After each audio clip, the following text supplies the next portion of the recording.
Химийн хичээлийн элэлтийн ерөнхий шалгалт өгөхдөө бид нар үлгэх системээ хамгийн эхлээд маш сайн ажиллаж сурах хэрэгтэй. За үлгэх систем дээр өнөөдөр та бүхэндээ ямар ч нэргүй химийн тэмдэгтээ тест дугаартай үлгэх систем өгсөн байна. За бид нар үлгэх системээ шууд хараад эндээс за элементүүдийнхаа шин чанарыг шууд мэдчих хэрэгтэй.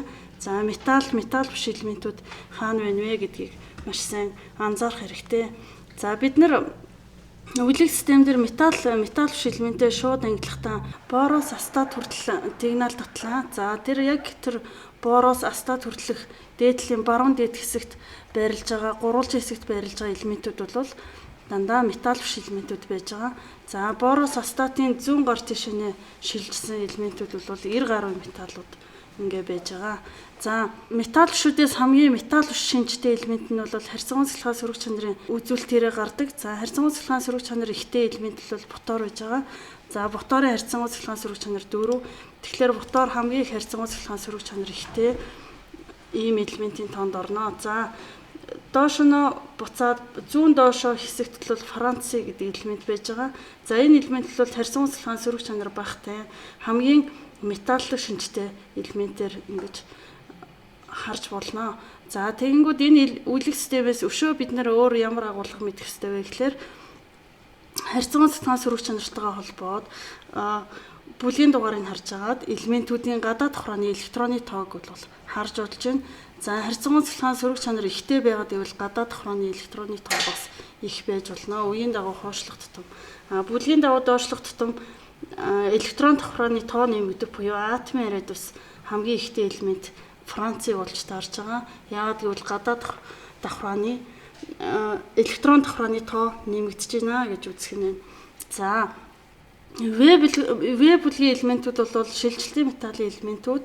За энэ металлууд бол шилжилтийн хүнд металлууд, өнгөт металлууд гэсэн ийм тодтголтой байж байгаа.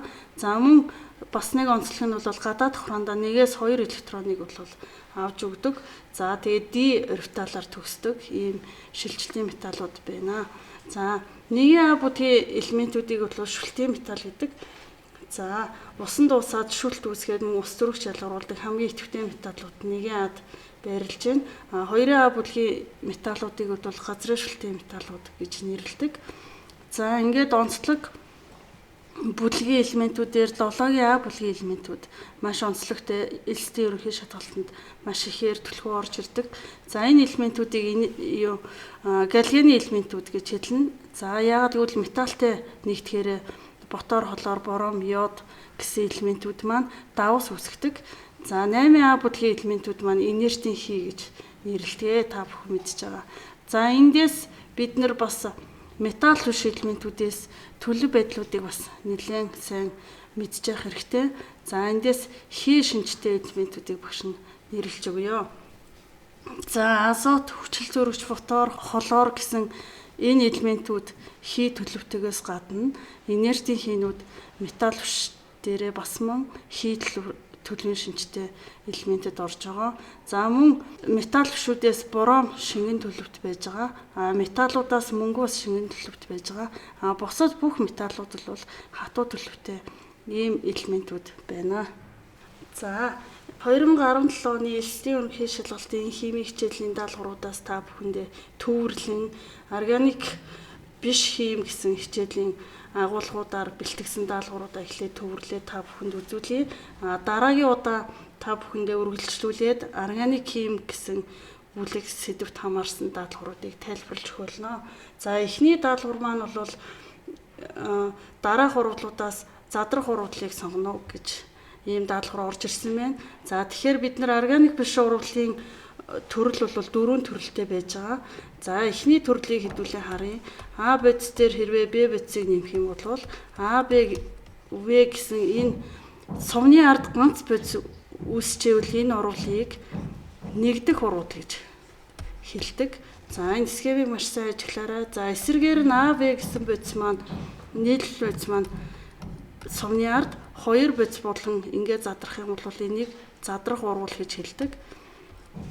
За дараагийн нэг урвалгаа нь бол нэг дан бодис, нэг нийлмэл бодистой урвалд орлоо. Нэг нийлмэл бодис шинээр дан бодис үүсэж байгаа энэ урвалыг бол халах урвал гэж хэлдэг. Дараагийн нэг урвалын схем бол 2 нийлмэл бодис урвалд орлоо. Хоёр шинээр нийлмэл бодис үүсэх буюу бүлэг атмаас солисон энэ урвалыг бол солилцох урвал гэж бид нар 8 дугаар ангидаа үздэг байсан агуулга байгаа. За тэгвэл энэ схемийг харах юм бол бидний зөв хариулт хаана явж байна вэ гэхээр за бүгдээрээ Д хариулт бол бидний зөв хариулт байсан байна. За 2 дугаар даалгаврыг бас авч үзье. 2 дугаар даалгавар дээр хүчил төрөгчийн атомын үнэмлэхийн массыг хэдвэ гэсэн ийм даалгавар орж ирсэн байна. За харьцангуй атом массыг олдог томьёо байдаг. За үнэмлэхийн массыг атомын массыг нэгжид харьцуулсан энэ харьцаа бол харьцангуй атом массыг тооцдог ийм томьёо байж байгаа. За тэгвэл хэдүүлээ хүчил төрөгчийн үнэмлэхийн массыг одлоо гэх юм бол хүчил төрөгчийн атом массыг бид нар мэдчихээн. За атомын массыг нэгж бол 167-г үржих нь 10-ын хасах 27 гэсэн ийм килограмм гэсэн ийм тоогоор бол илэрхийлэгддэг. За хүчил төрөгчийн атомын масс бол 16. Энэ массыг атомын массыг нэгжээрээ хэдүүлээ үржүүлээд ингээ бодохоор биднээсээ хариу бол ойролцоогоор D гэсэн хувилбар бол бидний хариу гарч ирж байна. За ингээд 7 дугаар даалгаврыг та бүхэнд тайлбарлаж өгье. За 7 дугаар даалгавар дээр валент чанар болон эсэлтгүүн хэмжээний тухай тооны ялгаатай нэгдлүүдийг олоорой гэсэн байна.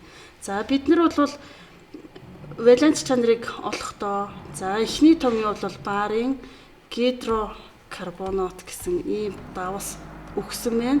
Хаалтны гадаа 2 дахин гэсэн учраас хэдүүлээ энийг хаалтнаас гаргаж бичиж болох юм. За тэгэх юм бол бид нар валент чанарыг олоход бол биднэрт арай төхөн хэлбэрхэн болж өгнө. За ингэхээр хүчил төрөгчтэй нэгдэл байна уу гэдгийг маш сайн анзаарч хараарай. За энэ хүчил төрөгчтэй нэгдэл учраас хэдүүлээ хүчил төрөгчийн эсэлтгүүн хэм нь нийт энэ урд байж байгаа элементүүдийн эсэлтгүүн хэмийн нийлбэртэй тэнцүү буюу нийлбэр нь тэг гарч явах хэвээр. За хүчил төрөгчинд нэг хүчил төрөгч 2 валенттэй 6 байгаа учраас нийт валентнууд бол 12 болж байна. Тэгэхээр урдлын барын ус төрөгч, нүүрс төрөгч гэсэн 3 элементийг болохоор нийлээд 12 байх хэвээр. Барыгаа хэдүүлээ үлэг системээ харчихна. Үлэг системд 2-ын А бүлэгт барилж байгаа учраас 2 валенттэй. Ус төрөгч 1-ийн А бүлэгт байгаа учраас тогтмол 1 валенттэй. 2 ус төрөгч байгаа учраас нийт 2 валент нь ингээ явчихна. За 12-оос 4-ийг хасчаар 8. За нүүрс төрөгч 2 байгаа учраас энд нүүрс төрөгч 1 нүүрс төрөгч нь 4 валенттэй. Ингэж гарч ирнэ. За хоёулаа 12 гарч ирж байгаа. Энэ нийлбэр нь валентийн нийлбэр нь тэгтэй тэнцүү байх ёстой. Тэгэхээр биднээсийн энэ томьёо бол валент нь бол ижлэх юм байна гэж үзэх нь. За B хувилбар дээр барын оксид өгсөн байна. O2 валенттэй. Барын 2-ын А бүлэгт байгаа учраас 2 валенттэй. Валент нь тэнцүү байна. Тэгэхээр ялгаатай гэж үзэхгүй юм байна.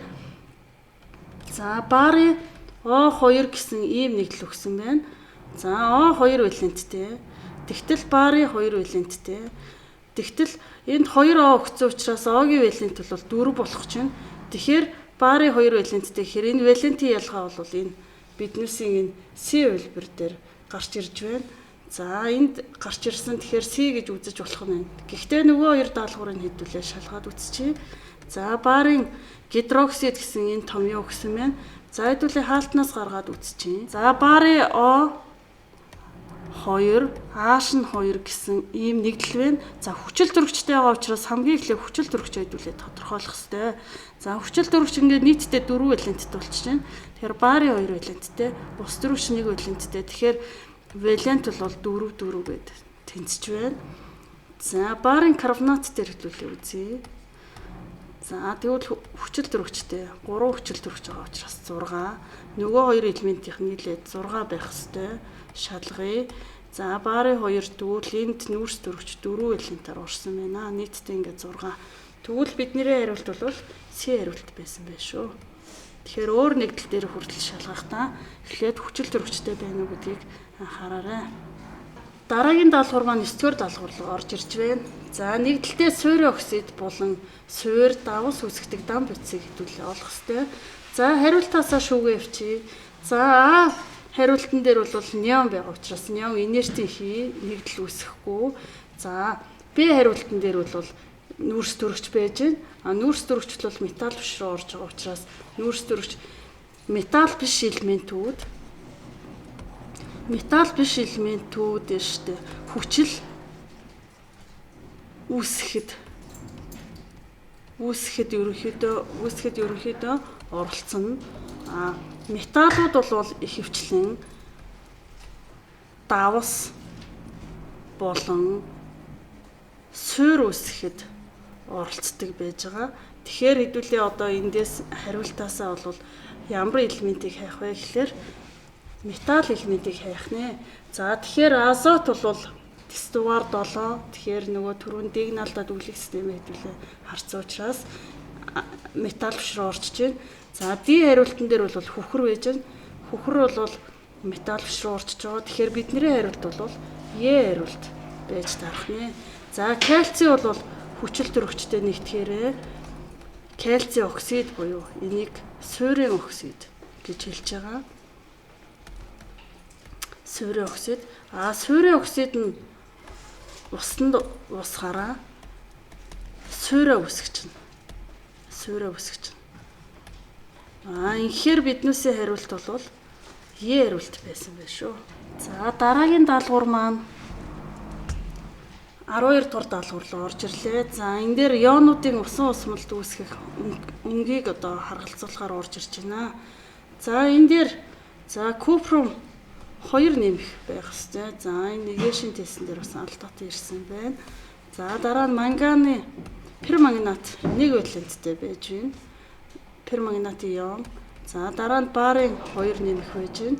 За хроматиум байж байна. За эднүсийн онцлог шинжийг хэдүүлээ харъя. За энэ зис бол V бүлгийн элемент буюу D элемент байж байгаа. D элементүүд бол өнгөт ийм шинжийг үзүүлдэг. За тэгэхээр зис бол уусмалтаа бол номин ногоон өнгөтэй ийм онцлог ийм ион байж байгаа. За пермангнатын ион бол нийл ягаан өнгөтэй ийм онцлог шинжтэй ион байна. За барын бол уусмалдаа бол өнгөгүй. Уусмалдаа гэдэг үгийг аюулсан анхаараарай. За дараа нь хроматиум бол шар өнгөтэй. За жишээ нь натри 2, хром O4 гэсэн энэ уусмал бол хроматиум агуулсан учраас нийтдээ шар өнгөтэй ийм уусмал байх нь байна. За барын одоо жишээ нь SO4 болчих юм бол өөр ионтой ингээд нэгдчих юм бол энэ өнгөгүй уусмал байх нь байна. За өнгөгүй. За хэрвээ барын гидросульфат бол тунц байх юм бол цагаан ийм тунц байгаа шүү. За зис одоо холоор 2 гिचх юм бол зисийн 2 валенттэй ион агуулсан учраас энэ уусмал бол номин ногоон өнгөтэй ийм уусмал байж байна. За пермангнат ионы хэдүүлээ тодорхойлуулан авч үзье. За металл калитэй нэгдсэн нэгдлийг ингээд аваад үзэхээр энийг калийн пермангнат учраас энэ нийтдээ пермангнатын ион агуулсан байна. Ийм байвал нийл ягаан өнгөтэй ийм уусмал байх нэ. За биднээсээ хариултыг ингээд харгалзуулаад хэдүүлээ үзье. За 1 В, за 2 Г, 1 В, 2 Г, 3 А, 4 Б гэсэн хариулт мөн байна. Тэгэхээр биднээсээ хариулт бол С байсан байна. За дараагийн даалгавар 14 дугаар даалгаврыг төвөрлж орууллаа. За үүнд хөхрийн хүчил дуусдаг ийм уусамлуудыг хэдүүлээ олох ёстой байна. За тэгтэл биднээсээ энэ хариултанд өгсөн бүх байцуул бол тунц байгаа. За тунцнууд бол бүгдээрээ хатуу гэсэн үг. Хатуу төлөвтэй. За энэ хатуу төлөвтэй энэ тунцнуудаас өгсөн тунцнуудаас бол нэг нь л хөхрийн хүчил дуусдаг байж байгаа. За үүнд аваад үзье багш нь. За барын карбонат, барын сульфатын энэ тунцнууд бүгдээрээ хүчил дуустдаггүй. Хүчилд уусахгүй. Тэгэхээр маш тогтвортой ийм тунц байх нь. За H2 силициум O3 гэдэг бол цахиурын хүчил буюу хайлуурын хүчил. Хайлуурын хүчил бол тунц байдалтай байдаг. Тийм учраас энэ хүчил учраас хүчилдээ уусдаггүй. За дараа нь кальцийн силикатын ийм тунц байж байна. Энэ бол бас хүчилд уусахгүй. За тэгвэл бидний нэг л хариулт үлдэж байна. За энэ хариулт бол юу байж болох нэ? Гэхээр за шүлтийн металл агуулсан газрын шүлтийн металл агуулсан магний карбонатын давс бол хүчил дуусдаг ийм тунцах нэ. За урлагийн зөрчил хэдүүлээ бичээд үзье. Магний карбонат дээр хөхрийн хүчлээ нэмлээ. За эндээс магний сульфат нэмэх нь H2O CO2 гэсэн ийм бодис үүсч болох нэ. За 15 дугаар даалгавар дээр цаасан хроматографийн аргын туршилтын тайлбар орж ирсэн байна. За энэ даалгаврыг бол бид нэр 11-р ангид туршилтаар хийж үзээд за палмастер болон хүнсний будагны найрлагыг бол тодорхойлдог. За хэдүүлээ одоо энэ туршилтаас харж агаад ойлголтыг хэдүүлээ харгалзуулахаар байж байна. За нэг дээр бол хэдүүлээ юу авдаг вэ гэхээр маш сайн мэдж байгаа. Дээжийг авдаг, дээж хэсгийг авдаг. За хоёрдугаар даалгавар дээр бол харандагаар эхлэг шугам татдаг. Харандагаар. За яагаад харандагаар татж ийн вэ гэхээр үзгээр татах юм бол үзэг маань мөн уусаад явчих учраас заавал харандагаар татдаг байж байгаа. За 3 дугаар хэсэг бол биднээсийн энэ туршилтанд авж байгаа энэ хроматографийн цаас бол тогтвортой фаз гэж байгаа. Цаасаа бол маш тогтвортой хөдлөхгүй.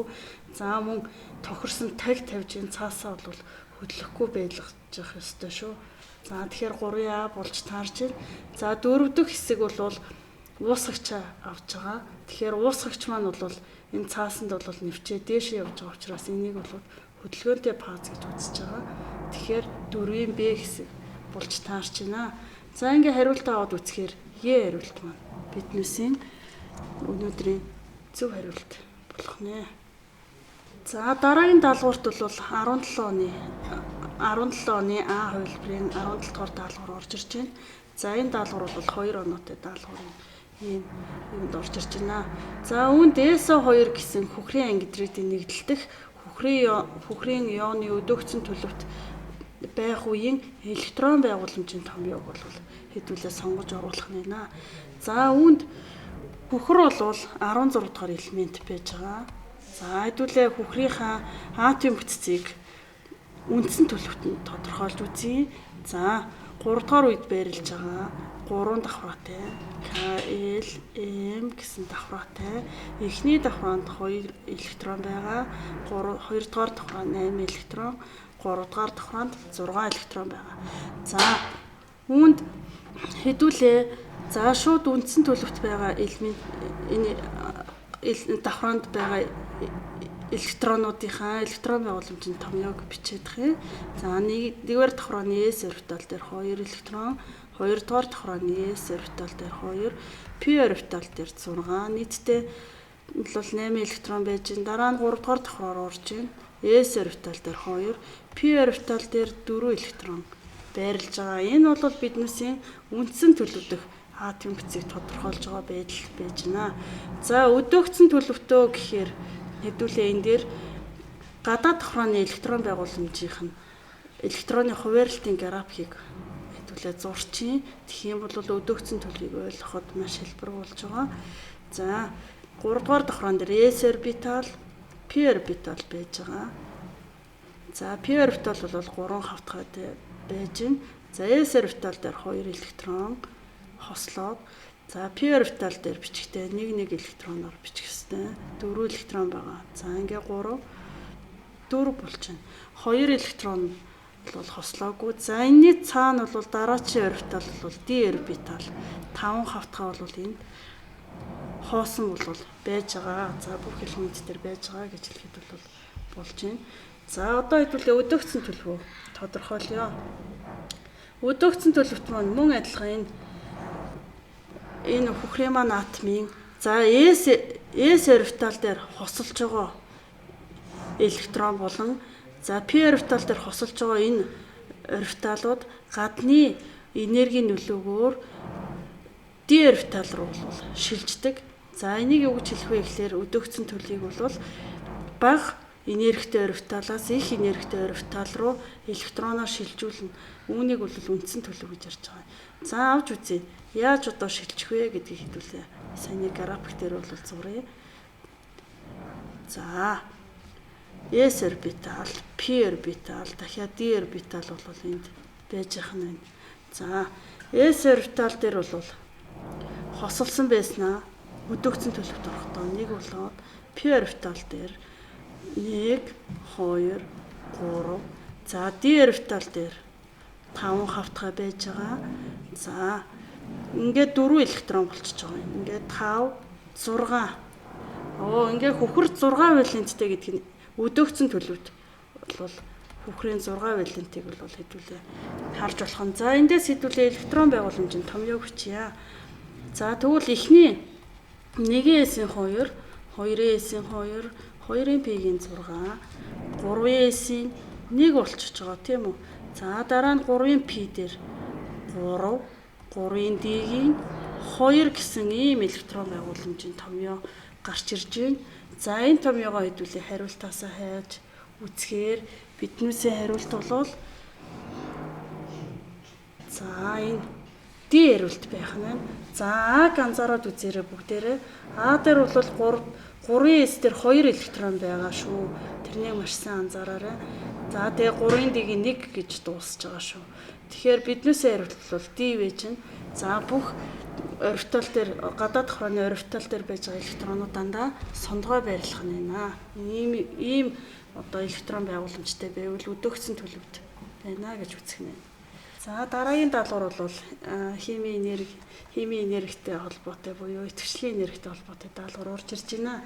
За энэ даалгавар дээр бол катализатортай явсан болон катализаторгүй явсан урвалын идэвхжлийн энергийнх нь одоо ялгааг хэдүүлээ тооцож гаргаж ирэх нь. За тасархайгүй энэ зураас бол катализаторгүй явсан урвалын, тасархайгаар бол катализатортай явсан урвалын идэвхжлийн энергийг тооцож үзжээ.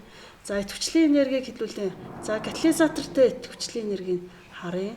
За яг ингээ харгалзуулаад үзэхээр 100 дээр бол ирж байна. За катализаторгүй нь бол за 80 62-ын дунд байгаа учраас хэдүүлээ хэд байгаа гэж үзэх нь 70 байгаа гэж үзэх нь. За эндээс энэ хоёрын зөрүүнээс бол хэдүүлээ даалгаврынхаа бол хариуг гаргаж ирэх юм. За даалгаврын хариу яаж гарч ирэх вэ гэхлээр за катализатортой явсан урвалаасаа катализаторгүй явсан урвалыг хасгаад тэгэхээр за идэвхжлийн энерги олно. Тэгэхээр 70-аас хэдүүлээ 100 хаслаа. Тэгэхээр 30 гэсэн хариу гарч ирж байна. За хасах 30 гарч ирж байна. За хасах 30 гарна гэдэг нь энэ бол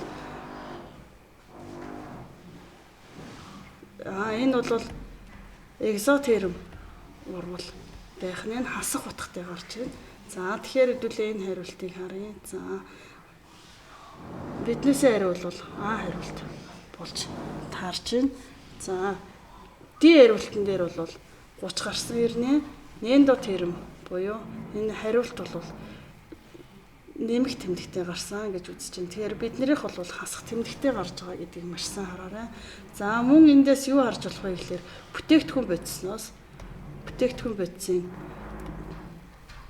үүсгийн дулаанаас их бодисын үүсгийн дулааныг бол хасахад бол ямар гарч ийнэ гэдгийг бас дахин шалгаж болж байна. За бүтээгдэхүүн бодис бол 20, их бодис бол 40. За 20-оос 40-ийг хасах 20 кж бол урвалын дулаан гарч ийн. Эндээс үзэхээр энэ урвал бол экзотерм урвал байна гэж үзэх юм шүү. Дараагийн даалгавар бол 5% хөхрийн хүчлэн уусмал байжээ.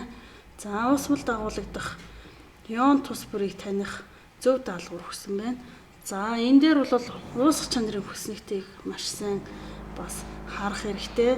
За хөхрийн хүчил гэсэн энэ химийн нэгдэлт маань бол онцлог нь юу байгаа вэ гэдгийг хэдүүлээ маш сайн судлах хэрэгтэй.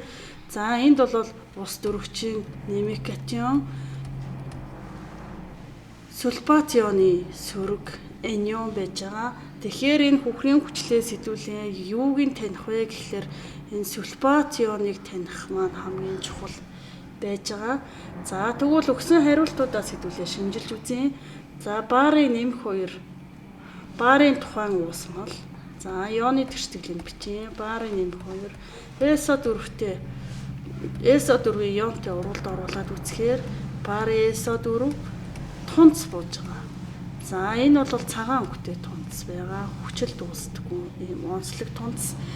За тэгээд энэ тунц үүссэн энэ бодисыг яаж таних вэ гэхээр илрүүлэгч бодис нь бол метил оранжийн уусмал байгаа. За хүчлийг бол яаж таних вэ гэхээр метил оранж болон метил оранж өөрөө улбар шар өнгөтэй оранж гэж байгаа учраас улбар шар өнгөтэй өшөө нөгөөх нь пуглакмус гэсэн ийм хоёр одоо индикаторын уусмалаар бол индикатораар бол таньдаг. Энэ хоёр индикаторт бол хүчил өнгөө өөрчилж байдаг. За метил оранж дээр хүчил бол метил оранж дээр ягаан өнгө үзүүлнэ. Улаан ягаан өнгө үзүүлнэ шүү. Улаан ягаан гэж бас аль өнгөний түүнийг нь авах нь байна. За хөх лакмусыг хүчил улаанаар буддаг байгаа. Улаан өнгөөр буддаг. За ерөнхийдөө ер нь улаан өнгө тийшээ дамгаалаад байвал хүчлэг шинжтэй уусмалаа гэж бас үзэж болох нэ. За тэгэхээр биднээсийн хариултан дээр бол зөв хариулт бол А хувилбар болж таарч байна. За метил оранжаар хэвлээ таниад барын нэмэх 2-тай уусмалаар бол сульфатионоо таньж болох нь. За Е дээр бол таньж болох арга байж. За хар туулган дээр бол хар туулганы сульфат бол тунц байж байгаа. За тэгвэл энэ дээр фенол бетилен бол хүчилд өнгө үзүүлдэг учраас таньж болохгүй. Тэгэхээр энд бол алдаатай нэг индикатор дээр алдаа байна шүү. За дараагийнх нь бол хим тав сурах хүчиг дээр маш тодорхой байж байгаа. Азот амик үйлдвэрлэлийн синтез байж байна. За энэ амикийн синтезлэх энэ даалгавар бол элэлтийн ерөнхий шалгалтын сүүлийн хэдэн одоо жилийн яш дээр бол маш ихээр гарч ирдэг ийм даалгавар байж байгаа. За тэгэхээр хим тав гэсэн сурагчийг маш сайн судлах хэрэгтэй. За энэ даалгавар дээр бол бодож боловсруулах зүйл бол байхгүй. За багш нь та бүхэнд хэд хэдэн тайлбар хэлж өгье. За сайн сонсож бас тэмдэглээрэй. За амикийг бол синтезлэх бол тохиромжтой нөхцөл нь бол 400-аас 530 Цельсийн хооронд бол маш тохиромжтой одоо температур гэж үздэг.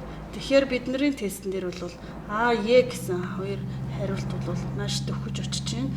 За дараагийн удаа бас хоёр дахь одоо онцлог нь юу вэ гэхээр за хэрэв даралтыг ихсгэх юм бол эзлэхэн багтай тал руу буюу бүтээгдэхүүн тал руу одоо шилжиж байгаа.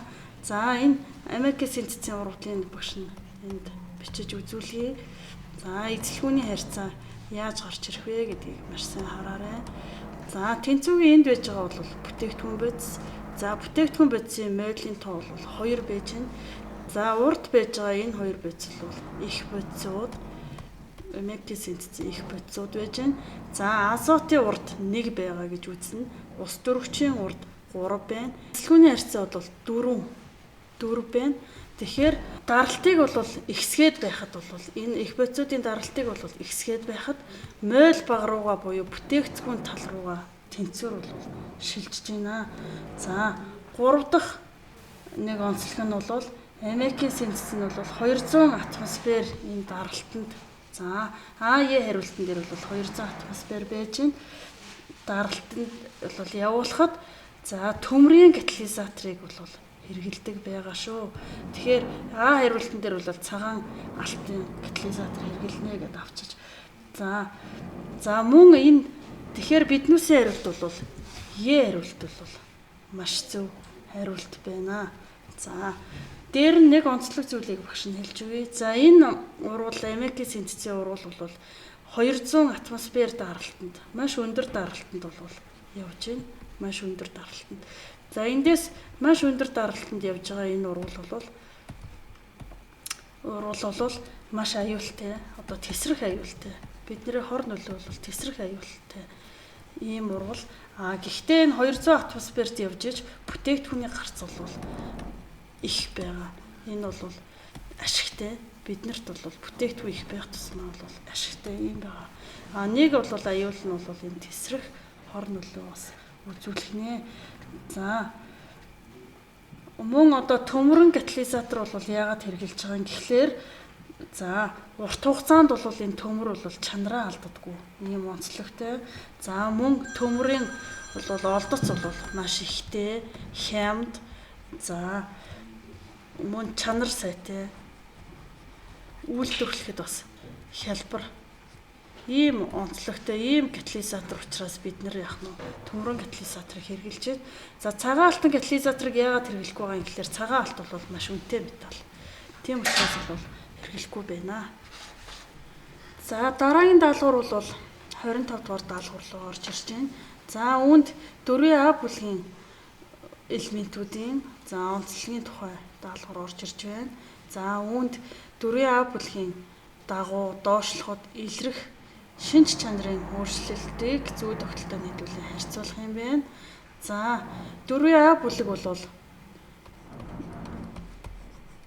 за нүүрс дөрвөгч, за захиур гэх мэт ингээд элементүүд доошлж байгаа. За доошоо явна гэдэг нь металл шинж бол ихсэж байгаа. Ихсэж байгаа. За өөр онцлог нь ямар байх вэ гэхээр гадаад давхрааны цөмөөс одоо таталцах энэ зай бол хүч бол буурна. Яагаад гэвэл энэ нүүрс дөрвч 2 давхраатай, за захиур 3, за доошо 4, 5, 6, 7 давхраа хүртэл явчихаар давхрааны тоо ихсэх тутам цөмөөс татах хүчүүд бол цөмдөө татах хүчүүд бол буурч байна. Мөн харьцангуй цахилгаан сөрөг чанар буурна. Харьцангуй цахилгаан сөрөг чанар буураад байгаа учраас металл шинж нь ихсэж байгаа. За мөн атомын яриадус нь электрон давхрааны тоо нэмэгдэж байгаа учраас атомын яриадус нь яах нь доошоно. Атомын яриадус доошоно ихснэ. За дараагийн даалгавар нь бодлого орж ирж байна. За үүн дээр уус амлын бодлого орж ирж байна. 26 дугаар даалгавар нь бол уус амлын бодлого. За үүн дээр бол 2 концентрацийн бодлогын томьёо бол ашиглаж байгаа. За нэгт нь бол молын концентрацийн тооцоо бол өгсөн байна. За эзэлгүүн нь 200 мл. За молын концентрац нь 0.2 мол гэдэг ингээ өгсөн байна. Тэгтэл ийм уусмал байсан чинь энэ уусмлын нормал концентрац нь хэдвэ гэж өгсөн байна. За тэгвэл хэдүүлээ молын концентрацийн томьёо бол биднэрт хэрэгтэй. Молын концентрац гэдэг бол тухайн уусж байгаа бодисыг 1000 мл-т одоо шингэлээд түүний молекул харьцангуй молекул массыг нь түүний уусмлынх нь эзлэхэнд харьцуулсан үржүүлээд тооцноо.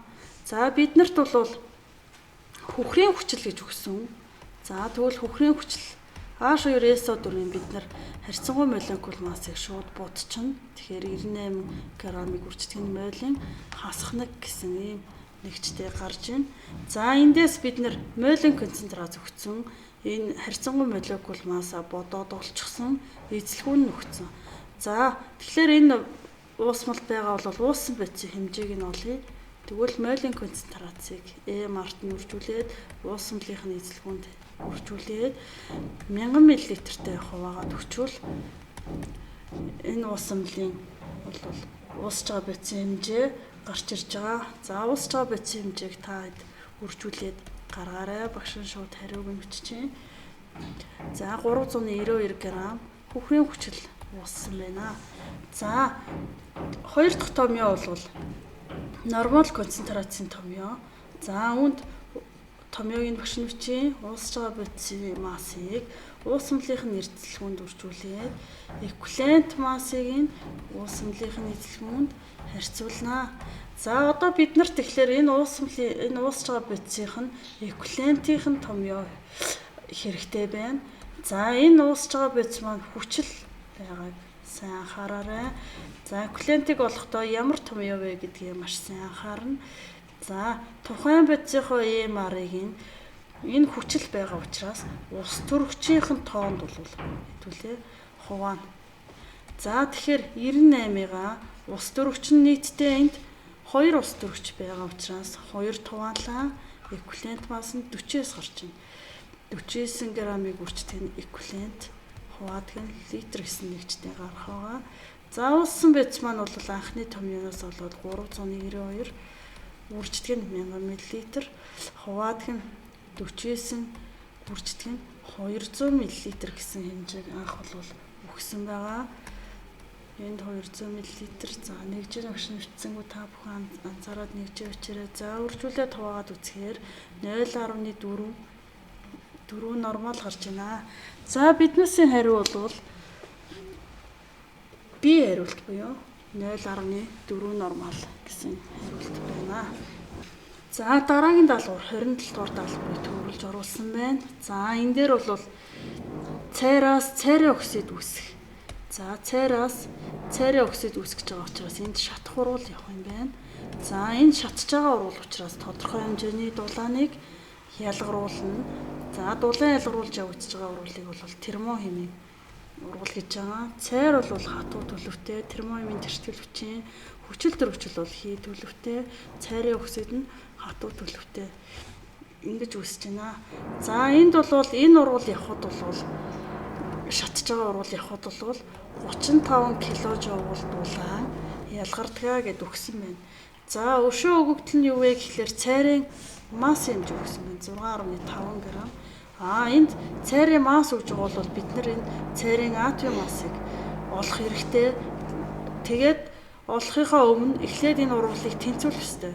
За хүчил төрөгч 2 орсон байна, цайр 1 орсон байна. Үүсэж байгаа бүтээгдэхүүнийг харахаар хүчил төрөгч 1, цайр 1. За тэгвэл хүчил төрөгчөд тэнцвүүлье.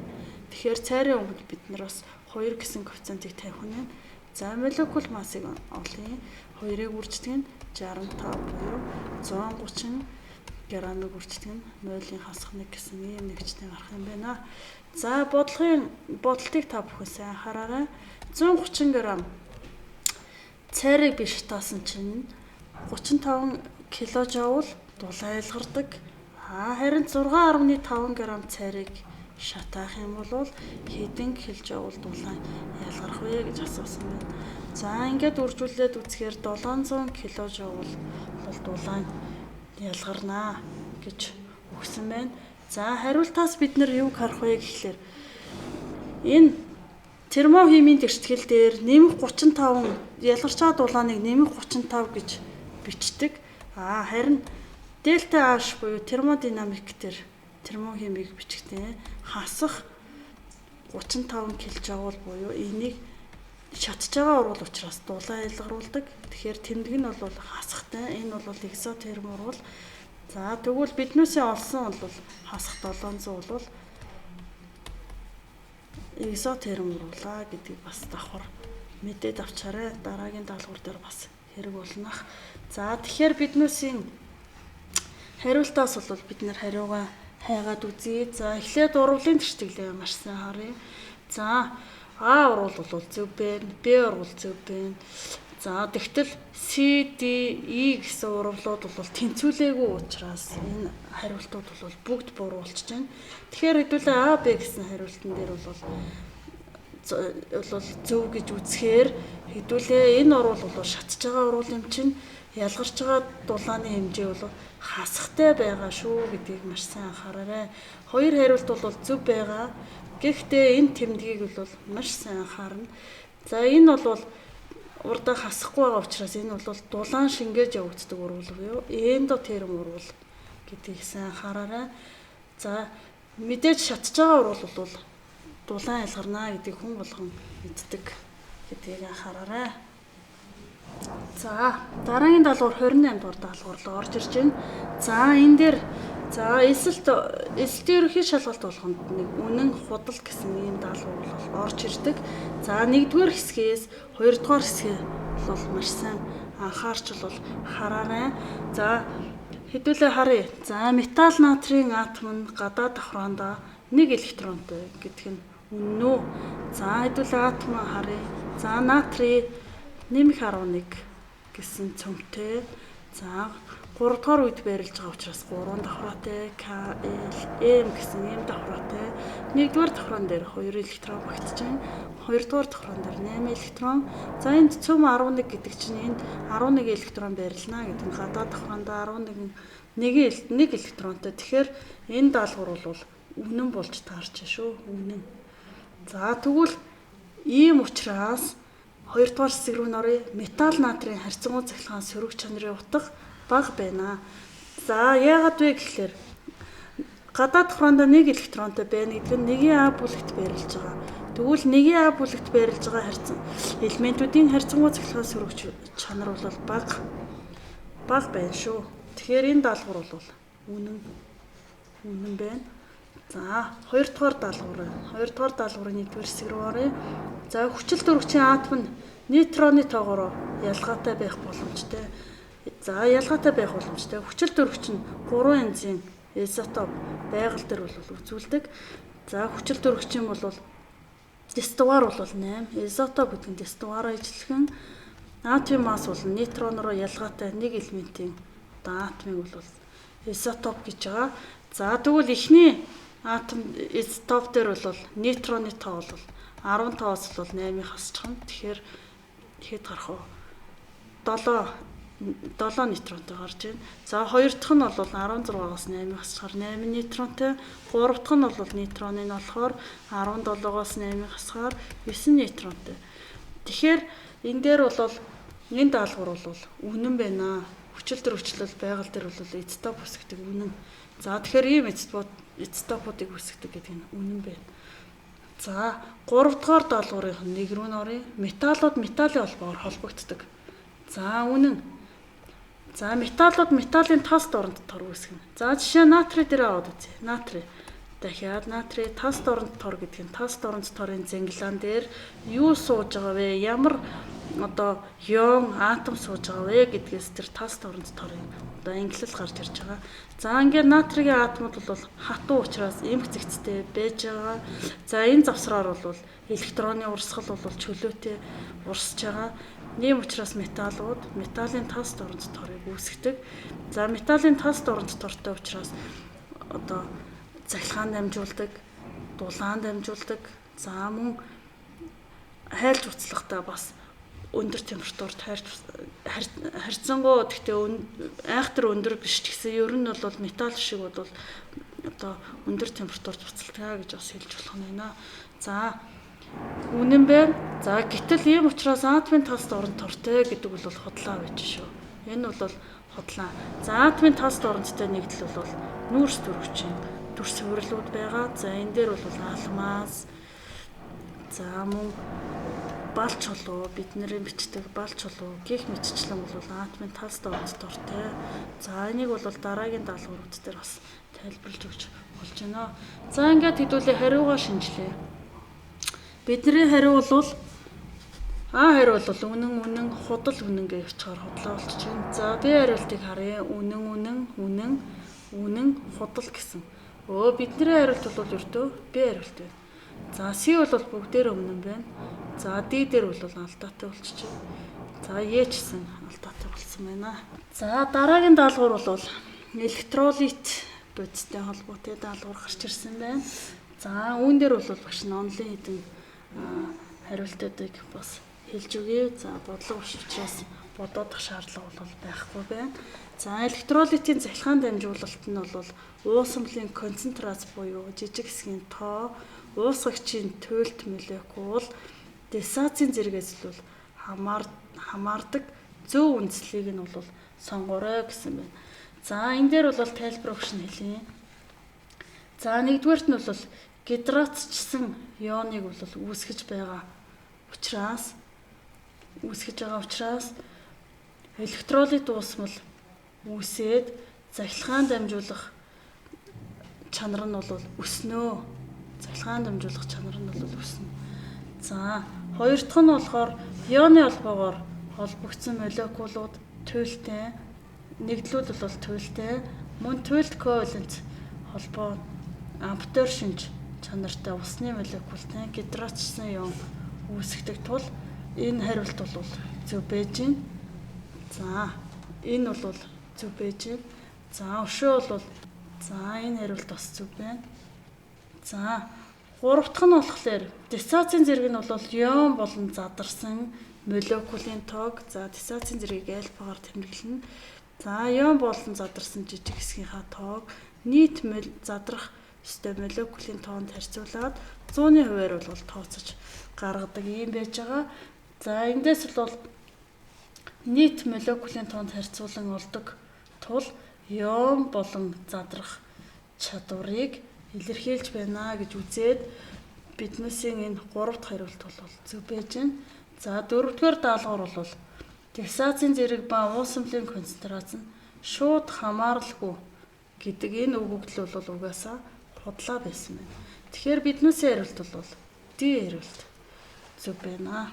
За дараагийн даалгавар бол химийн тэнцвэртэй ийм даалгавар орж ирж байна. За энэ дээр хэдүүлээ бодлого бодохоор ингэж орж ирж байна. За ус төрөгчийг йодтой урвалд орууллаа. За энэ урвал бол иргэдэг урвал байна. За химийн тэнцвэр дээр бол иргэдэг урвалыг бол авч үзнэ. За эндээс бид нар энэ бодлогон дээр бол юу гэсэн бэ гэдгийг айгүй сайн шинжилнэ. За энэ урвалын хувьд бол урвалд орж байгаа бодисууд болон урвалаас үүсэж байгаа бүтээгдэхүүн бодисуудын тэнцвэрийн концентрацийг өгчөж тэнцвэрийнх нь. За тэнцвэрийн үеийн гэдэг нь бол CT гэж тэмдэглэж байгаа. За ус төрөгч нь бол 1 мол байна. Йод бол 3 мол. За үүссэн бүтээгдэхүүн бол 2 мол байна гэд өгсөн байна. За үүнээс хэдүүлээ анхны концентрацийн хэмжээг бол гаргаж олох ёстой. Тэгтэл энд хэдүүлээ өөрчлөгдсөн буюу урвалд орсон концентрацийн хэмжээг бол бодож олъё. За ус төрөгч бол бүтээгдэхүүн бодисоос хүчээ 2 мол өөрөө 2 мол байж байна. Тэгэхээр энд бол ус төрөгч бол 1 мол. За йод бол 3 мол. Йод бол урвалд орсон йодын хэмжээг олъё. 1 молийн хэмжээтэй байна шүү. Бүтээгдэхүүн бодис бол өөрчлөгдсөн зүйл бол байхгүй. Тэгэхээр 2 мол хэвээрээ байна. За эндээс харъя. Тэнцвэрийн концентрацаас анхны концентрацийг олъё. Тэгэхээр анхныхыг болохоор тэнцвэрийн концентрац дээр өөрчлөгдсөн концентрацаа нэмчихнэ. Нэг дээр нэмэх нь 1. За тэгэхээр энэ ус төрөгч бол 2 гарч байна. За йод бол 3 дээр нэмэх нь 1. Тэгэхээр нийлбэр нь 4 гарч байна. Анх бол 2-оос хасдаг нь 2. Анх бол анш йод бол энэ урвалд байгаагүй гэхээр тэг. За тэгэхээр хэдүүлээ одоо эндээс зөв хариултаа бол хайж олъё. Тэгэхээр анх бол савнд ус төрөгч болон йод 2 байсан учраас харьцаа нь бол 2 ба 4 гэсэн хариулт бол зөв хариулт байж таарлаа. За тэгэхээр хариултаа бол хэдүүлээ дугуйлъя. За бусад хариултууд бол бүгдээрээ буруу хариулт байсан байна. За дараагийн даалгавар мөн бяцхан тооцоотой даалгавар орж ирсэн байна. За энэ даалгавар дээр юу орж ирсэн бэ гэхлээр X, Y, Z гэсэн ийм 3 бодис өгсөн байна. За энэ 3 бодисын масс болон эзлэхэн өгөгдөөд эндээс нэгтийг олно. За нэгтээ олцоод мөн энэ бодисынхоо агрегат төлөв байдлыг бол олно. Агрегат төлөв гэдэг нь хий, шингэн, хатуу гэсэн ийм 3 төлөвтэй. За эхлээд багш нь яаж олох томьёогоо бол гаргаж ирээ. За массыг бол олохдоо эзлэхүүнийг бол нэгтд нь үржүүлдэг. За тэгтэл биднэрт масс өгсөн. Эндээс нэгтийг олох учраас эндээс гаргалгаа хий. Массыг бол эзлэхүүнд харьцуулнаа. За харьцуулъя. Эхний массыг бол 10 бол масса бол эзлэхүүнд харьцуулах юм байна. За эхний масс бол тэг 808 грамын гүрждэг нь сантиметр хасах куб гарах юм байна. За энэ бодисын төлөв төлөвийг бол бүгдийг нь олцоод багш нь хэлж өгье. За дараагийнх нь бол 10 тугаацгаар 1 орон хойшлоод 3 102 гарч байна. Дараагийнх нь болохоор 1 орон хойшлоод 896. За нэгт ихсээд байна гэдэг нь төлөв байдал хатуураад байгаагийн шинж. Тийм учраас нэгт багтай нь бол хий байж таараа. За энэ X, Z хоёрыг харьцуулаад дунд нь бол дундлын утга бол шингэн төлөвт байгаа бодисыг бол илэрхийлж байна. За дараагийнх нь бол хатуу төлөвтэй байна. За ийм учраас хэдүүлээ хариултаасаа харъя. За А хариултыг харъя. За хий гэсэн ийм ганцхан хариулт байгаа учраас бидний зөв хариулт бол А хариулт байна. За дараагийн даалгавар бол хийм 5 гэсэн сурах хүчиг дээр орж ирж байгаа. За маш том агуулга байгаа. Тэгэхээр та нар хийм 5 гэсэн энэ сурах хүчгээсээ нэлээд олон агуулгыг бол сураад авах хэрэгтэй. За үүн дээр бол уурэг гэсэн ийм даалгаврын уурэг гэсэн ийм сэдвээс бол уургийн мономерыг бол сонгох байгаа. За биополимер гэдэг энэ нэгдлийн бол уургийнх нь мономер ямар байх вэ гэдгийг багш нь онлайн үтнээс хэлж өгье. За уурэг нь бол амьд организмд бол маш ихээр дарахсан. Уурэг бол бүх бол бие организмыг бол тэжээдэг ийм бол маш чухал бол одоо зүйлэл бол байж байгаа. За уурэг нь бол организмд өргөнд орхсон биомолекулын нэг бөгөөд түүнийг бол биополимер гэж байна.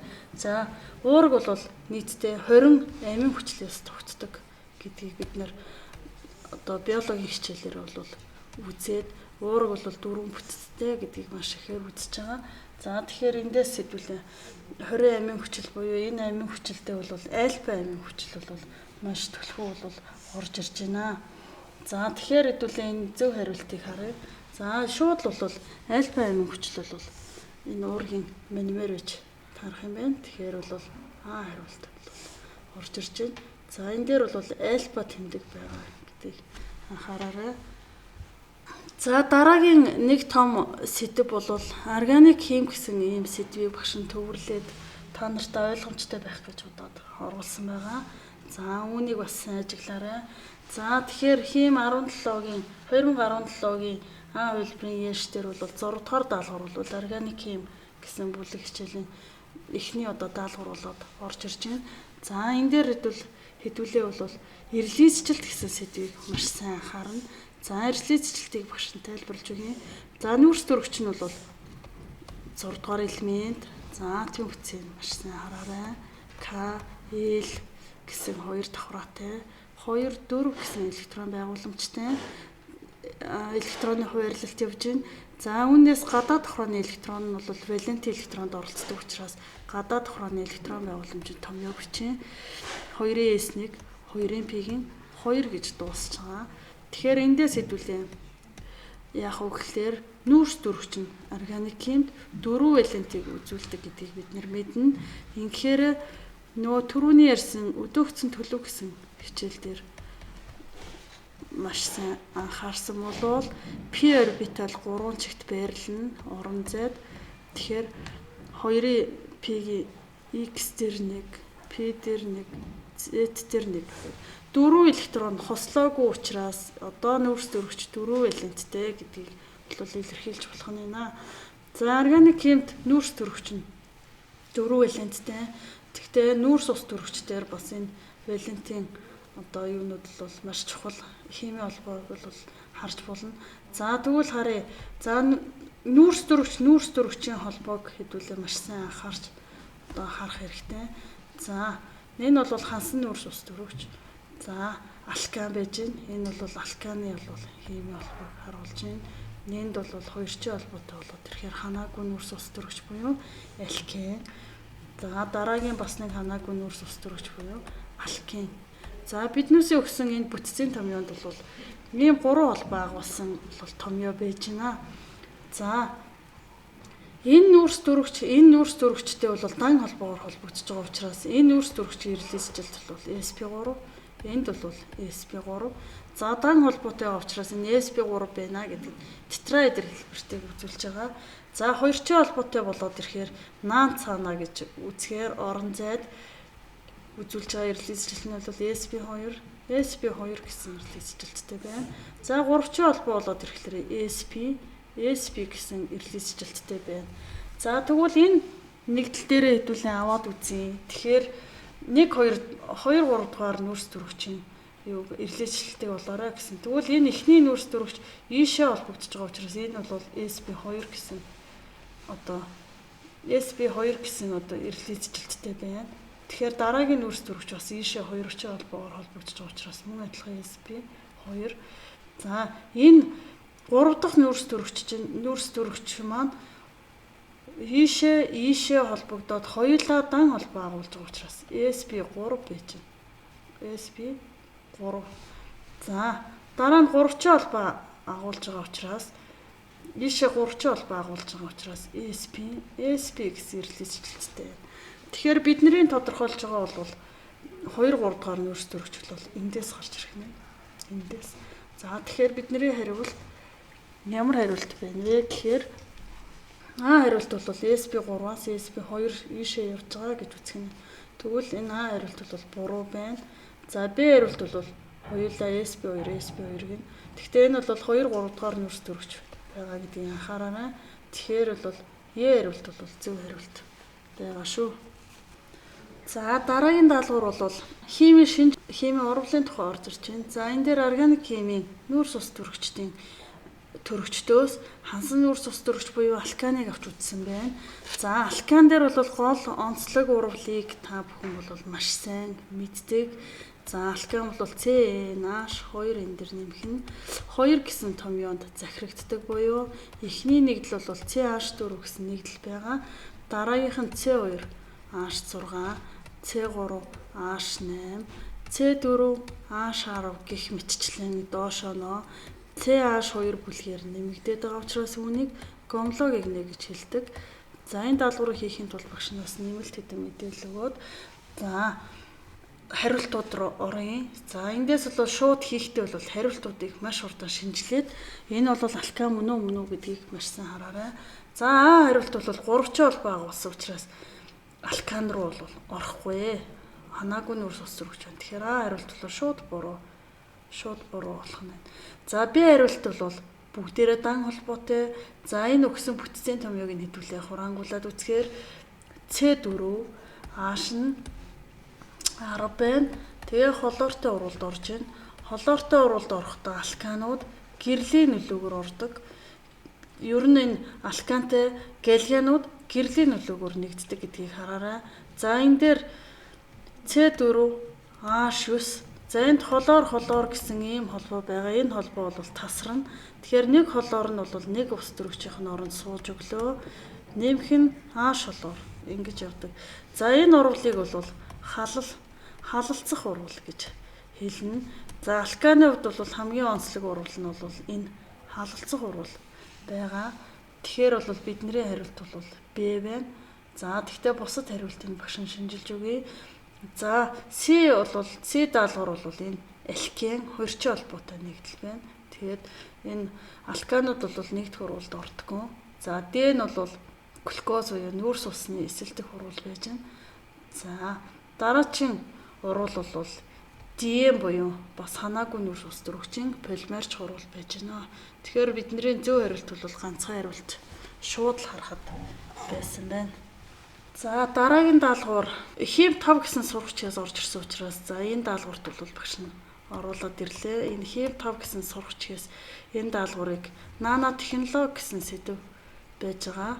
Нанотехнологи. Тэгэхээр энэ сэдвээс л энэ даалгаврыг илүү дэлгэрүүлж бас уншихыг хичээгээрэй. За энэ наноматериал болон нано бүтэцтэй төхөөрөмжийг бол үйлдвэрлэх технологийн зарчмыг бол эндээс хэлүүлээ сонхоор байж байгаа. За тэгэнгүүт биднэрт нэмэлт мэдээлэл бол энэ дээр хэрэг болж байна. За тэгэхээр нано бүтэцтэй төхөөрөмжийг үйлдвэрлэхийн тулд топ даун.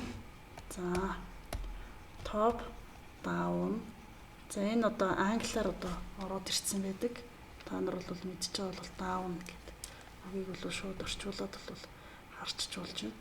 За top down. За bottom. За дараагийнх нь бол bottom up гэсэн ийм хоёр бол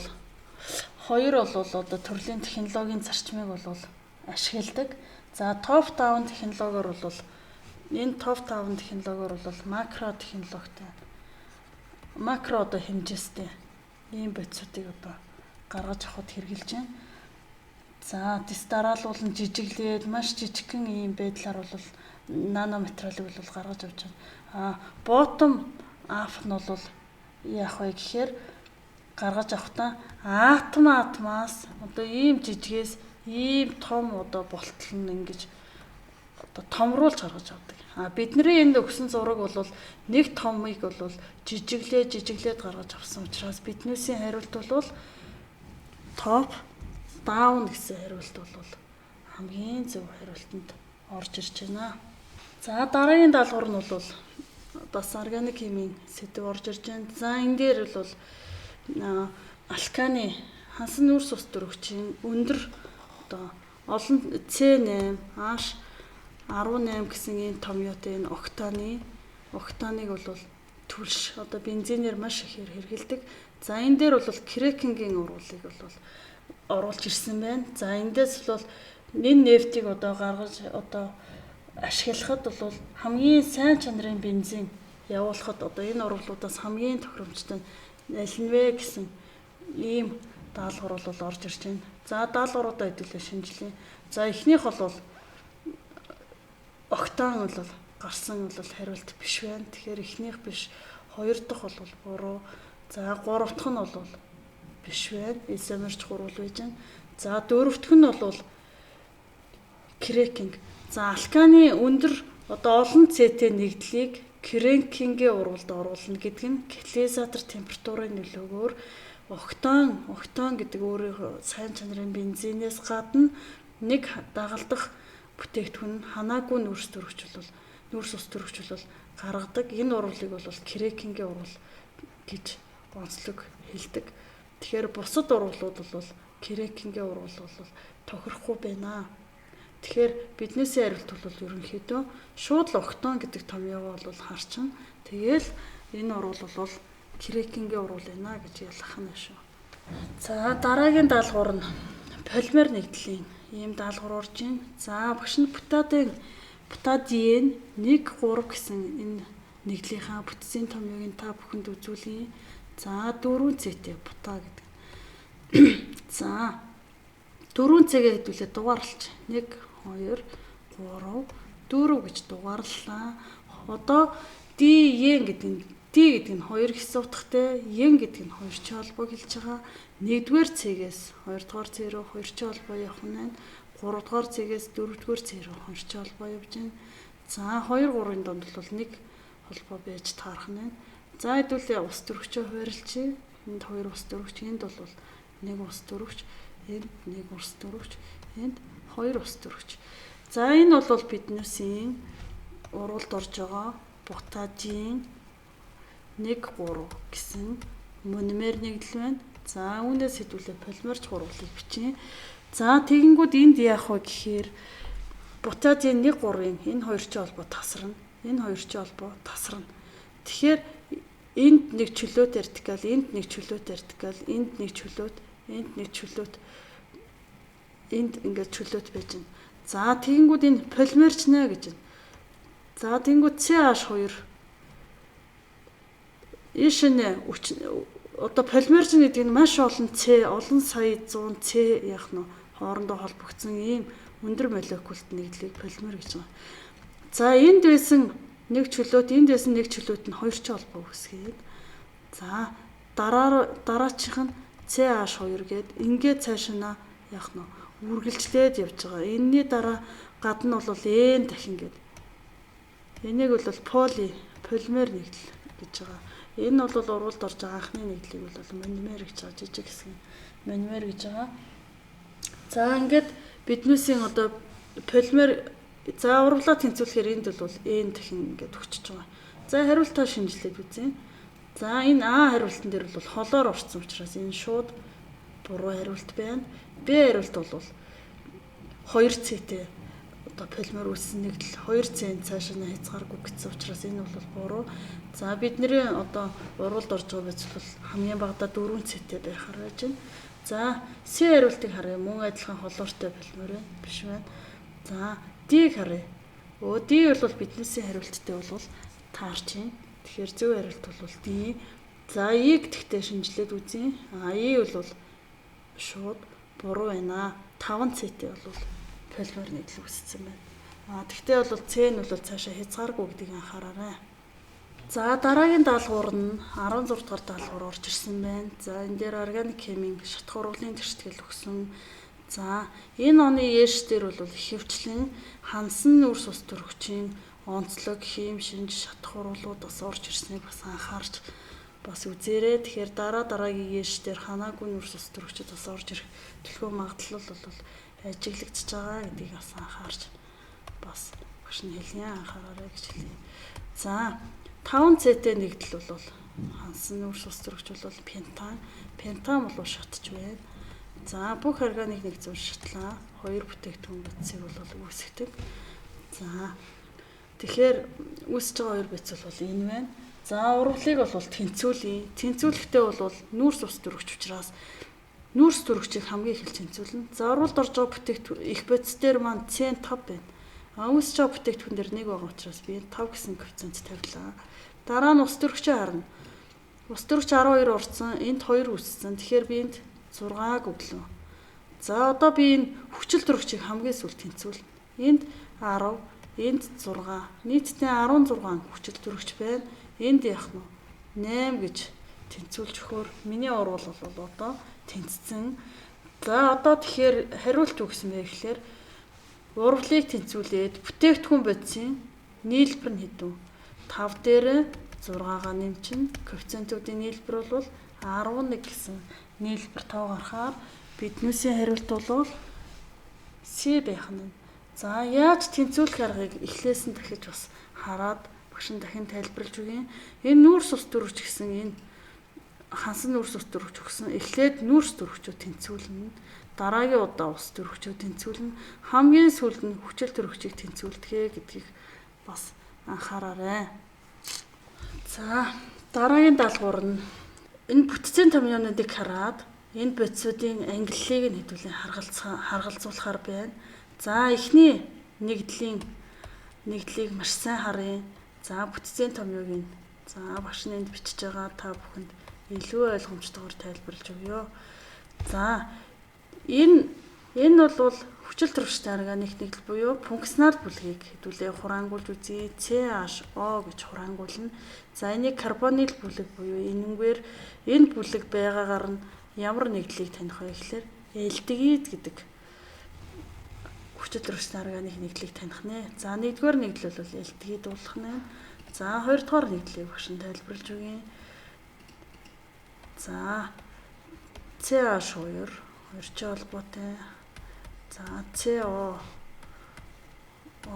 гэд. За энэ бас хүчил төрөгчтэй органик нэгдэл. За ханаагүй хүчил байж байна. Ханаагүй карбон хүчил байна. Хураангуулъя хэдүүлээ функционал бүлгийг. За энэ функционал бүлгийг бол карбоксил бүлэг буюу энэгээр юг таньдаг юм гэхээр карбон хүчил гэсэн энэ нэгдлийг бол таньдаг ийм онцлогтой. За 3 дугаар нэгдлийн хэдүүлээ харъя. За CH3, CH2, за OH. За энэ бас хүчил төрөгчтэй органик нэгдэл. OH бүлэг агуулсан байвал энийг спирт гэж хэлнэ. За энэ бол 1 атомт спирт байж байна. 1 атомт спирт. Мөн өөрөөр хэлбэл бас ханаагүй спирт гэж хэлж болно. За дөрөв дэх нэгдлийг харъя. За нөгөө тийш нь багш нь тонгруулаад харах юм бол та нарт илүү амархан байгаа. Тэгэхээр багш нь ингэж харуулж өгье. За энэ бол нь юу байсан бэ? Шоргоолжны хүчлийн этилийн эфир байсан байна. Шоргоолжны хүчлийн этилийн эфир. За шоргоолжны хүчлийн буюу карбон хүчлийн тэрний эфир гэж нэрлэжээвэл энийг юу гэж хэлэх юм гэхээр за хураангуй томьёог нь багш нь бичээд өгье. За энэ бол юу вэ гэхээр нийлмэл эфир. Карбон хүчил дээр байгаа энэ ус төрөгчийг ямар нэгэн вертикалаар халсан энэ нэгдлийг бол нийлмэл эфир гэж байгаа. Нийлмэл эфир. За ингээд хэдүүлээ хариулт аваад үзье. За нэг бол элдгийд тэгэхээр нэгийн Г рүү явчихж байна. За 2 бол карбон хүчил 2-ыг В рүү явж байна. За 3 бол спирт, 4 бол нийлүүл эфир. За хариултаа одоо хэдүүлээ шинжилээд үзэхээр нэгийн Г гэсэн хариулт 2 орж ирж байна. За сайн анзаараарай. Дараагийнх нь 2-ын В рүү очиж байгаа учраас бидний хариулт бол Д хариулт биш шүү. За 3 бол спирт рүү явж байгаа 3-ын Д, 4-ийн Б гэсэн юм даалгавар орж ирж байна. Тэгэхээр бидний хариулт бол Д байсан байна. За дараагийн 21-р даалгавар дээр гарч ирлээ. За 21-р даалгавар дээр бол 2 изомер өгсөн байна. Энэ изомер нь бол аль төрөлд нь хамаарахыг маш сайн ажиглах юм байна. За изомер бол функционал бүлгийг зөөсөн байвал одоо функционал бүлгийн байршлаас хамаарсан гэж хэлнэ. За хэрвээ вертикал бол салбарлуулсан байвал салбарлалтын изомер гэж байгаа. За мөн цис транс изомертэй байвал геометри изомер гэж байгаа. Мөн ижил том юм захирагдж байгаа нэгдлүүдийг бол анги хоорондын изомертэй нэгдлүүдээ гэж ингэж хэлдэг юм. За тэгэхээр энэ нэгдлүүд бол бүтцийг нь бол хэдүүлээ маш сайн анзаараад халагч бүлгийг бас маш сайн анзаараарай. Халагч бүлэг нь бол амин хүчил бол нитро бүлэг анги хоорондын изомер байна гэж үзэж байна. За яагаад вэ гэхээр эхний нэгдэл дээр бол амин хүчил өгсөн байна. За NH2 өгсөн байна. За энд бол NO2 гэж 2 нитро бүлэг өгсөн байна. Энд бол амин бүлэг өгсөн байна. За тэгэхээр бол энэ зөв хариулт бол анги хоорондын изомер гэж гарч ирж байгаа. Анги хоорондын изомер. За найрлагын тодорхойлоод үзээрэй. 3C-тэй. За нөгөө нэгдэл бас 3C-тэй. H нь ус төрөгч нь аваад үзье. За эхний бол нэгдлийн урангу томьёог багш нь бичиж үзүүлье. За ингэсэн байна. За C-гэр нь эхэлж явъя. C нь бол 3 байна. H нь хэд вэ? За энд 2, энд 1, энд 3, 6, 7 хамгийн сул доо хүч 2. За дараагийн нитро нэгдлийн урангу томьёог хүч. Урангу нэгдлийн томьёог бичээ.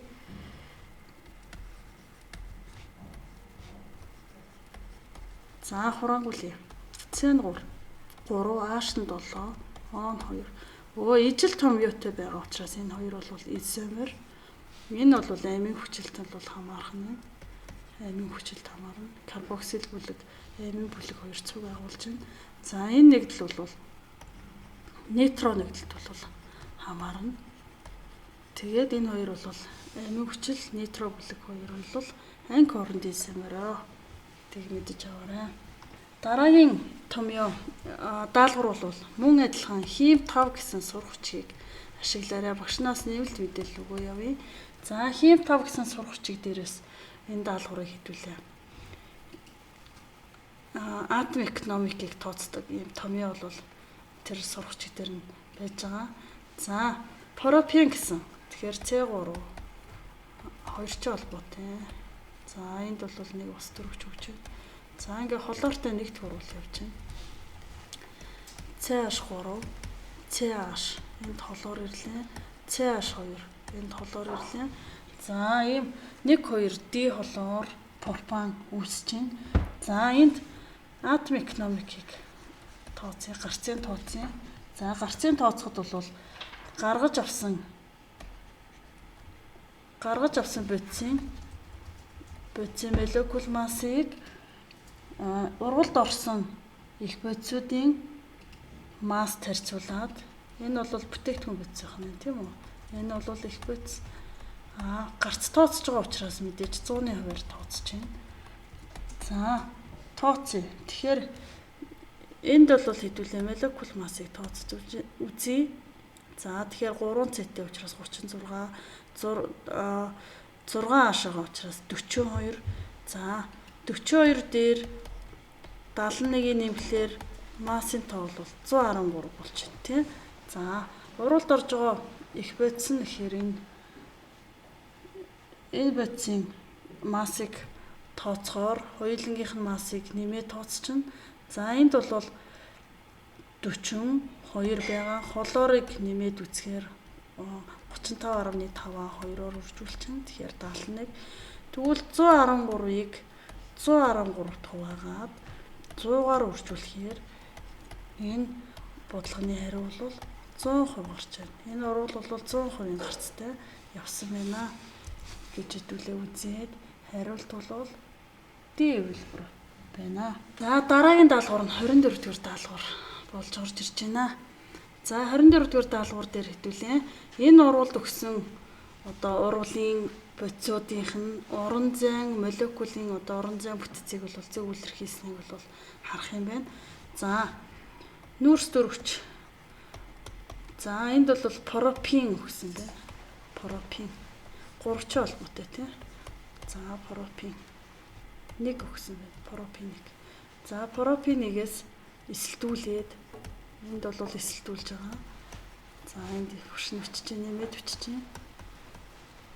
За эсэлдүүлэхээр пропин 1-ийг эсэлдүүлэхээр энэ ацетон өсөж байна. Ацетон гэдэг нь кетон. За тэгэхээр алкины бол эсэлдэг хурвалаар бол кетон өсдөг гэдгийг анхаарал бас нэмээд аваарай. За үүн дээр энэ бүтцүүдийг харъя. За нүүрс зөрөгчийг бол энэ дээр хараар тодорхойлж байгаа. Нүүрс зөрөгч бол хар өнгөтэй. Тэгэхээр хараар бол өмлөг байдлаар тодорхойлж байна. Ус зөрөгч бол өнгөгүй хий. За тэгэхээр энэ 4 гэсэн томьёо бол бидний бол эхний томьёо бол пропин 1 байж байна, тийм. За үүнээс бол бүтээгдэхүүн бодисонд бол тохирч байгаа. За нүүрс дөрөгчийг хараар, ус дөрөгчийг өнгөгүй. За хүчил дөрөгч бол цэнхрээр бол тэмдэглэсэн. Энэ бол ацетон байна. За ингэхээр биднээсийн хариулт бол 4 1 гэсэн энэ хариулт буюу С хариулт байна. Тэгэхээр штэй бөмбөлийн загварыг зурхтаа нүүрс дөрөгчийг болж өгвөл хараар тэгээд химийн холбоонуудаа бас маш сайн ажиглана. Бидний энэ өгсөн нэгдэл дээр бол 3 холбоотой байгаа учраас энэ 3 холбоог маш тодорхой бол харуулж өгсөн байгааг бол анзаараарай. За маш хэлбэрхэн даалгавар байна.